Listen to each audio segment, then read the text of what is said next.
Liver ভালো রাখতে ওষুধের দরকার নেই, প্রয়োজন সঠিক খাবার। চলুন আজকে জেনে নিই লিভারের বন্ধু যে 5টি খাবার।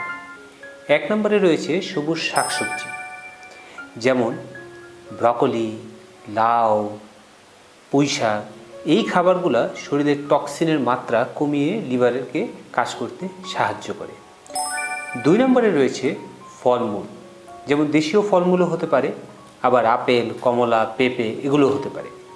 এইসব ফলমূলে প্রচুর ভিটামিন সি আছে, অ্যান্টিঅক্সিডেন্ট আছে, যেগুলো ডিটক্সিফিকেশন ফাংশনকে সাহায্য করে। 3 নম্বরে সবচেয়ে সহজলভ্য যে খাবার, পানি।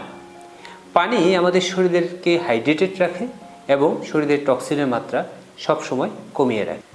4 নম্বরে রয়েছে ওটস। ওটস হচ্ছে একটি অতিরিক্ত উচ্চ ফাইবার সমৃদ্ধ খাবার, যেগুলো লিভারের ফ্যাটি লিভারকে কমিয়ে রাখে। 5 নম্বরে রয়েছে পানি ও গ্রিন টি। লিভারকে হাইড্রেটেড রাখে এবং ডিটক্সিফিকেশনকে ত্বরান্বিত করে। এই 5টি খাবার রেগুলার খাওয়ার মাধ্যমে আমরা আমাদের লিভারকে সুস্থ রাখতে পারি। ধন্যবাদ।